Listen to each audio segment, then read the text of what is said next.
आज की तेज रफ्तार जिंदगी में जहां तनाव ज्यादा है, स्क्रीन ने हमारी गतिविधियों की जगह ले ली है और पौष्टिक भोजन की जगह पैकेट वाले खाने ने ले ली है।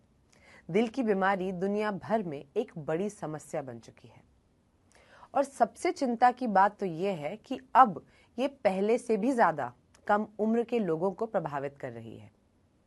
नमस्कार, मैं हूं हुमा कुरैशी और इस एपिसोड में हमारे साथ हैं एक जाने माने चिकित्सक जो हमें बताएंगे कि हम अपने दिल की सुरक्षा कैसे कर सकते हैं, शुरुआती चेतावनी संकेत कैसे पहचान सकते हैं और रोजमर्रा की कौन सी आदतें हमें लंबी और स्वस्थ जिंदगी की ओर ले जाती हैं।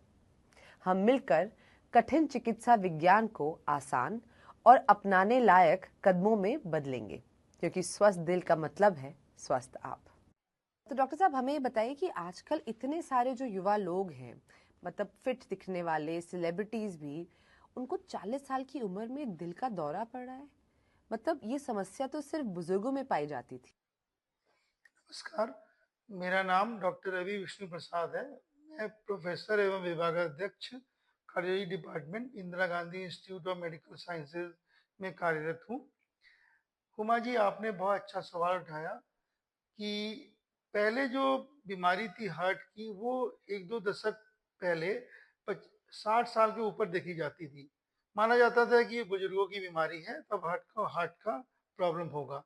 लेकिन अब हम लोग देख रहे हैं कि आजकल युवा लोग भी इसकी चपेट में आ रहे हैं और डाटा कहता है कि 25% जो हार्ट अटैक है वो इंडिया में 40 साल की उम्र से कम होते हैं। इसका मुख्य कारण मैं मानता हूँ सबसे पहले कि हमारी लाइफस्टाइल में बदलाव है। हम लोग की जीवन शैली अनियमित हो गई है। आप चाहे कम्पिटिटिव मार्केट में हो या फिर कोई वर्क प्लेस में या कोई कंपटीशन दे रहे हो, उसमें युवाओं को बहुत हाई लेवल स्ट्रेस है और साथ में फिजिकल एक्टिविटी की कमी है, व्यायाम की कमी है। कोई एक्सरसाइज नहीं है, कोई वॉकिंग नहीं है, कोई योगा नहीं है। और हम लोग युवा लोग नींद भी पूरी उनकी खराब है। वो 6 से 7 घंटा जो रिकमेंडेड है वो भी नींद पूरी नहीं कर पाते हैं। फास्ट फूड की तरफ इनका झुकाव है, उसमें भी सही से तेल कितना मात्रा है वो पता नहीं चल पाता। और साथ में स्ट्रेस की वजह से स्मोकिंग, अल्कोहल और नशा की तरफ भी इनका प्रवृत्ति बढ़ी हुई है। ये सब जो बीमारी, ये सब जो लाइफस्टाइल, ये आपके हाई बीपी, शुगर, डायबिटीज और हाई कोलेस्ट्रॉल का खतरा बना रहता है। और साथ में स्मोकिंग, अल्कोहल लेके आपकी हार्ट प्रॉब्लम युवाओं में बढ़ रही है। इसलिए ये जो जीवन जो लाइफस्टाइल है और साथ में ये जो बीपी, डायबिटीज, ये मिल के युवाओं में हार्ट डिजीज को बढ़ा रहे हैं। रही बात, आपने बोला कि सेलिब्रिटी जो दिखते हैं कि फिट हैं, हम मुझे लगता है कि ये सब दिखावा है, क्योंकि वो भी एक स्ट्रेस में रहते हैं कि उनको भी दिखाना है, उनको भी अच्छा बॉडी दिखाना है। मतलब जो उनका काम है, जो प्रोफेशन में वो हैं, जैसे उसके लिए वो जिम जाते हैं, जिम में उनको एक इंटेंसिव एक्सरसाइज करते हैं। हमारा रिकमेंडेशन है कि हम लोग इंटेंसिव एक्सरसाइज को नहीं करते, कंसिस्टेंसी होना चाहिए एक्सरसाइज में। वो मान लीजिए इंटेंसिव एक्सरसाइज करते हैं, हाई प्रोटीन डाइट देते हैं, इसमें अगर वो ले रहे हैं तो इसमें डॉक्टरी सलाह बहुत जरूरी है। तो इसलिए ऐसा नहीं है कि वो फिट है सेलिब्रिटी दिखने में, तो वो एक तरह से वो अनफिट भी हैं। इसलिए ये सब कारण है हमारे युवाओं में हार्ट डिजीज होने का। डॉक्टर साहब, दिल से जुड़ी ऐसी कौन सी चेतावनी है जिसे कभी भी नजरअंदाज नहीं करना चाहिए और डॉक्टर के पास कब जाना चाहिए? हुमा जी, आपके माध्यम से मैं दर्शकों को ये बताना चाहता हूँ कि early detection of heart disease can save heart and life. अब आपने जिक्र किया कि what are the warning signs for the heart diseases. सबसे पहले मैं आऊँगा कि सीने का दर्द को आपको कभी नज़रअंदाज नहीं करना है। सीने में भारीपन या सीने में जकड़न या सीने में दबाव अगर ये हो रहा है, तो ये अपने डॉक्टर के पास मरीज जाए जाए। और अगर ये चलने फिरने से हो रहा है या काफ़ी बैठे बैठे रहने से हो रहा है, तो ये संकेत करता है कि आपका ये कहीं दिल का दौरा या हार्ट डिजीज तो नहीं है। अगर ये दर्द बाएं हाथों में जा रहा है या दाएं हाथ में जा रहा है, गले में जा रहा है, जांव तक जा रहा है या फिर दोनों सीने तक जा रहा है, तो ये आपका और इंडिकेट करता है कि आपका हार्ट का बीमारी हो सकती है। कभी कभी आपका सांस भी फूल रहा है, अगर ये सांस अगर चलने पे फूल रहा है या काफी समय तक सीढ़ी वीढ़ी, नॉर्मली मरीज बोलते हैं कि सीढ़ी पे नहीं, नॉर्मल हम चढ़ते हैं तो नहीं होता, लेकिन जब सीढ़ी चढ़ते हैं या कोई भारी काम करते हैं तब होता है, तो ये भी एक इंडिकेशन है कि आपका हार्ट इन्वॉल्व है।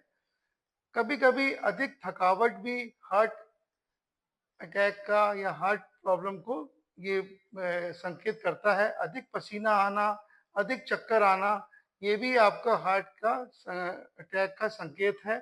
और कभी कभी पैरों में सूजन, शरीर का फूलना भी आपको हार्ट डॉक्टर से आपको वो मिलना पड़ेगा। इन सब चीजों के लिए बचने के लिए आपको नियमित अपना हार्ट का जांच करवाइए।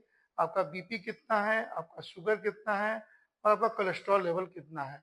और एक चीज मैं अंत में ये बताना चाहता हूँ कि जो खर्राटे भी हैं, अगर किसी को अधिक खर्राटे भी आ रहे हैं और साथ में वो मोटापा भी है, तो ये भी आपका दिल की बीमारी की तरफ संकेत देता है। अपने दिल को स्वस्थ रखने के लिए रोजमर्रा की जिंदगी में अगर हमें कुछ आदतें चुननी हो तो आप कौन सी चुनेंगे? हुमा जी, आपने एक बहुत प्रैक्टिकल क्वेश्चन पूछा। अब मैं आपके माध्यम से दर्शकों को ये बताना चाहता हूँ कि what are the daily healthy heart habits.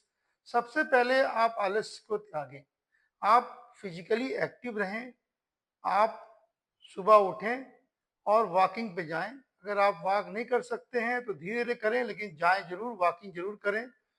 और युवा लोग हैं और जो मिडिल एज हैं, जो वॉकिंग कर सकते हैं तो ब्रिस्क वॉकिंग करें। ब्रिस्क वॉकिंग का मतलब है कि आप 10 मिनट में 1 किलोमीटर चलें और कम से कम 30 से 45 मिनट का आपको एरोबिक एक्सरसाइज होना चाहिए। और जो रिकमेंडेशन है 5 डेज ए वीक, मतलब हफ्ते में 5 दिन। और रिकमेंडेशन है कि अगर आप एक्सटेंसिव एक्सरसाइज करते हैं तो 75 मिनट पर वीक है, और मॉडरेट इंटेंसिटी करते हैं तो 150 मिनट पर वीक। तो मोटा मोटा ये 5 डे पर वीक करके आता है। और वर्क प्लेस में अपना स्टेयर्स का इस्तेमाल करिए, अवॉइडिंग सिटिंग, क्योंकि सिटिंग भी नेक्स्ट टू स्मोकिंग है। दूसरा है कि आप अपना डाइट को कंट्रोल रखिए। आपको हार्ट हेल्दी डाइट खाना है। इसमें क्या क्या होता है कि आपको, अब अगर खुद खाना बना सकते हैं तो खुद बनाइए, और अधिक उससे आप अधिक तेल वेल का इस्तेमाल कम करेंगे। इसमें आप होल ग्रेन्स का इस्तेमाल करिए। साबुत जो तेल, जो अनाज होते थे पहले, जो मना हो जाता था, वो अब फिर वापस आ गया। उसको आप लोग, पहले हमारे दादा नाना सब यूज करते थे, उसको आपको होल ग्रेन्स का यूज करना है। प्रोटीन्स यूज करना है, वेजिटेबल्स खूब खाइए, हरी सब्जियों का इस्तेमाल करिए, फ्रूट्स खाइए। तीसरा कि आपको अधिक नमक का इस्तेमाल नहीं करना है, अधिक स्वीट्स नहीं लेना है, और फैट्स का यूज नहीं करना है। मक्खन घी से परहेज रखना, घी का इस्तेमाल भी आप कम यूज करिए। दूसरा है कि आजकल स्मोकिंग जो पैट है, स्मोकिंग आप अवॉइड करिए। साथ में कोई नशा, अल्कोहल, ये सबको अवॉइड करिए जो हार्ट के लिए घातक हैं। वेट को आपको मेंटेन करना है। डॉक्टर से पूछिए मेरा वेट कितना होना चाहिए। नॉर्मली मैं यहाँ बताना चाहता हूँ कि आपका बीएमआई 25 से कम होना चाहिए। आप अच्छी नींद लें। अच्छी नींद मतलब कि 6 से 8 घंटे का नींद आप लीजिए। स्ट्रेस को अवॉइड करिए, पानी पीजिए, हाइड्रेशन को मेंटेन करिए, और रेगुलर अपना बीपी, शुगर और कोलेस्ट्रॉल को चेक कराइए। और अगर आपको हार्ट अटैक या कोई बीमारी है तो इसके लिए आप दवाई कभी मत छोड़िए, और साथ में लाइफस्टाइल मॉडिफिकेशन, जो एक्सरसाइज और ये सब मैंने जो बताया, वो साथ ही में चलती रहेगी, और दवा को रेगुलर लेना है। डाइट और लाइफस्टाइल का वाकई दिल पे कितना असर पड़ता है, और इन दोनों के बारे में आपकी सलाह क्या है? हुमा जी, जैसे आप जानते हैं और मैं दर्शकों को आपके माध्यम से बताना चाहता हूँ कि डाइट और फिजिकल एक्टिविटी सबसे क्रिटिकल पार्ट है हार्ट डिजीज को प्रिवेंट करने के लिए। ये सबसे मॉडिफाइबल फैक्टर्स हैं। मॉडिफाइबल फैक्टर्स मतलब कि इसको आप अपनी अनुसार बदल सकते हैं। और 80% जो हार्ट डिजीज है, डाइट और फिजिकल एक्टिविटी का आपने कंट्रोल कर लिया तो हार्ट डिजीज आपका प्रिवेंट हो सकता है। और ये जो डाइट और फिजिकल एक्टिविटी है, डायरेक्टली कंट्रोल करते हैं आपके बीपी लेवल को, आपके कोलेस्ट्रॉल लेवल को और वेट को। अगर आपने अच्छी लाइफस्टाइल अपने आप अपनाई तो सिस्टोलिक ब्लड प्रेशर आपका 10 मिलीमीटर ऑफ मरकरी कम हो सकता है, ये विज्ञान कहता है। और एलडीएल कोलेस्ट्रॉल, जिसको हम बैड कोलेस्ट्रॉल कहते हैं, ये 15% तक रिड्यूस हो सकता है। तो क्या क्या आपके हार्ट हेल्थ फंडामेंटल रिकमेंडेशन हम लोग बताते हैं। सबसे पहले कि हम एक्सरसाइज बताते हैं। जैसे कि मैंने बताया कि आप फिजिकली एक्टिव हो जाइए, आलस को छोड़िए, वॉकिंग पे जाइए। अगर आप ब्रिस्क वॉक कर सकते हैं तो 30 से 45 मिनट का करना है। ब्रिस्क वॉकिंग का मतलब होता है कि आपका 10 मिनट के अंदर आप 1 किलोमीटर पार कर लें। और आपका जो रिकमेंडेशन है, आपका एक्सरसाइज 5 टाइम्स ए वीक, मतलब हफ्ते में 5 दिन भी आप निकालेंगे समय तो वो भी रिकमेंडेड है एचए के अनुसार। और अगर आप मॉडरेट इंटेंसिटी का एक्सरसाइज कर रहे हैं तो 150 मिनट, और सीवियर एक्सरसाइज कर रहे हैं यानी विगरस एक्टिविटी कर रहे हैं तो ये 75 मिनट पर वीक है। साथ में आपको रेजिस्टेंस एक्सरसाइज भी करना होगा ताकि आपका मसल मास बना रहे। दूसरा है कि रिकमेंडेशन हम लोग बोलते हैं कि आपका डाइट हेल्दी होना चाहिए, हार्ट हेल्दी होना चाहिए। डाइट आपका रिच होना चाहिए विद द होल ग्रेन, साबुत अनाज, प्रोटीन्स, फिश, और अगर आप नॉन वेज हैं तो फिश ले सकते हैं, नहीं तो लेग्यूम्स लीजिए जिसको कि दाल कहते हैं। हरी सब्जियां, वेजिटेबल्स लीजिए, सारे फ्रूट्स ले सकते हैं। और आपको हम लोग रिकमेंड करते हैं कि मेडिटेरियन और डैश डाइट की तरफ जाएं। और साथ में आप लोग, तीसरा मेरा रिकमेंडेशन है कि आप लोग नमक कम लें और शुगर की मात्रा भी अपने डाइट में कम रखें। कोई आपको सैचुरेटेड फैट, मक्खन का इस्तेमाल नहीं करना चाहिए, उसका कम से कम इस्तेमाल करें। हेल्दी डाइट, हेल्दी ऑयल्स लें। ऑयल्स आपको मिला के ले सकते हैं, सूरजमुखी का, राइस ब्रांड का, सफोला, ये सब ले सकते हैं। सनफ्लावर, ग्राउंडनट ऑयल का आप मिला जुला के 2-3 चम्मच से ज्यादा इस्तेमाल ना करें। साथ में आप मेंटेन अपना हेल्दी वेट अपना मेंटेन रखें। बीएमआई आपका 25 से कम होना चाहिए।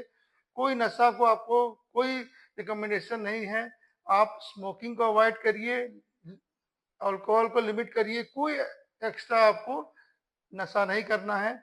और स्ट्रेस के अवॉइड करिए और अच्छी स्लीप लीजिए। अक्सर कहा जाता है कि तनाव इज अ साइलेंट किलर। ये दिल को कैसे प्रभावित करता है और इसे नियंत्रित करने के लिए कौन से कदम उठाने चाहिए? हुमा जी, क्रोनिक स्ट्रेस जब भी किसी व्यक्ति को होता है तो हर समय एक बैड हार्मोन्स बॉडी रिलीज करता है, जैसे कि कोर्टिसोल, एड्रेनलिन रिलीज करता है। इसका नेगेटिव इफेक्ट होता है आपके हार्ट रेट पे, क्योंकि यूजुअली हार्ट रेट बढ़ता है। जब हार्ट रेट बढ़ेगा तो आपका बीपी भी बढ़ता है और साथ में ब्लड शुगर और इंसुलिन स्पाइक्स भी होते हैं, जिससे कि पूरा बॉडी एक इन्फ्लेम्ड स्टेज रहता है और फ्यूचर में उसको हार्ट अटैक आने के या हार्ट डिजीज होने के चांस बढ़ जाते हैं। तो इसलिए हम लोग कहते हैं कि अगर आप क्रोनिक स्ट्रेस किसी पेशेंट्स को है या पूछते भी हैं हिस्ट्री में, तो उसको देखते हैं कि वो पेशेंट ग्रसित है लॉन्ग टर्म बीपी से, बीपी उसका बहुत समय से है, और उसको हार्ट रेट भी जो रेट है वो इरेगुलर है, कभी ऊपर नीचे हो सकता है। तो इसलिए स्ट्रेस ऑलवेज एक लाइफस्टाइल को इम्पैक्ट करता है। अगर मरीज जो किसी को स्ट्रेस है तो उसका क्या होगा, उसका एक तरह से उसका पूरा बॉडी सिस्टम ही चेंज हो जाता है। वो अगर स्ट्रेस है तो उसका डाइट पुअर हो सकता है, वो नशे की तरफ बढ़ता है, वो स्मोकिंग करता है, अल्कोहल करता है, और वो उसका फिजिकल एक्टिविटी भी कम हो जाता है। इसकी वजह से हार्ट डिजीज बढ़ने होने का चांस बढ़ता जाता है। अब इसका स्ट्रेस का क्या उपाय आपने पूछा, तो सबसे पहले आप थोड़ा सा स्ट्रेस में एक होता है कि आप फिजिकल एक्टिव रहें। आप अपना स्ट्रेस लेवल, इससे क्या होगा कि आपका जो लेवल है कोर्टिसोल लेवल और जो आप जैसे मैंने बताया एड्रेनलिन लेवल, ये कम होगा और आपके हैप्पी हार्मोन्स रिलीज होंगे। आप वो करिए, आप रिलैक्सेशन टेक्निक को अपनाइए जैसे कि योगा, डीप ब्रीथिंग, इससे स्ट्रेस काफी कम होगा। आपका सोशल कांटेक्ट बढ़ाइए अपना। आजकल ऐसा नहीं कि आप फेसबुक देख रहे हैं और रील देख रहे हैं, आप फ्रेंड्स सर्कल बढ़ाइए अपना। उससे क्या होगा कि आपका आप अपनी समस्या को साझा करेंगे तो आपका जो स्ट्रेस लेवल है वो काफी कम होगा। अच्छी नींद लीजिए।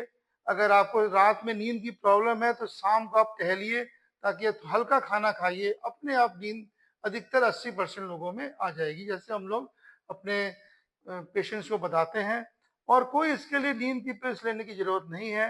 अगर इसके बावजूद भी आपको स्ट्रेस लेवल कम नहीं हो रहा है तो डॉक्टर को हर समय बताइए और हो सकता है कि डॉक्टर अपना अपना सलाह दें या सेक्रेटरी से आपका इवैल्यूएशन कराएं। तो आज की बातचीत को समाप्त करते हुए याद रखिए, आपके दिल की सेहत आपके अपने हाथों में है। हर छोटा बदलाव, चाहे वो आपके खाने में हो, आपके चलने फिरने में या आपके तनाव को संभालने में, आपके दिल को मजबूत बनाता है और आपकी उम्र बढ़ाता है। हमें उम्मीद है कि आज की बातें आपको भी ये कदम उठाने के लिए प्रेरित करेंगी। आखिरकार आपका दिल 24 घंटे 7 दिन सिर्फ आपके लिए काम करता है और ये भी आपसे उतनी ही देखभाल और समर्पण का हकदार है। धन्यवाद। द हार्ट टॉक सुनने के लिए। अगली बार तक अपने दिल को खुश रखिए और ये आपको मजबूती से आगे बढ़ाता रहेगा।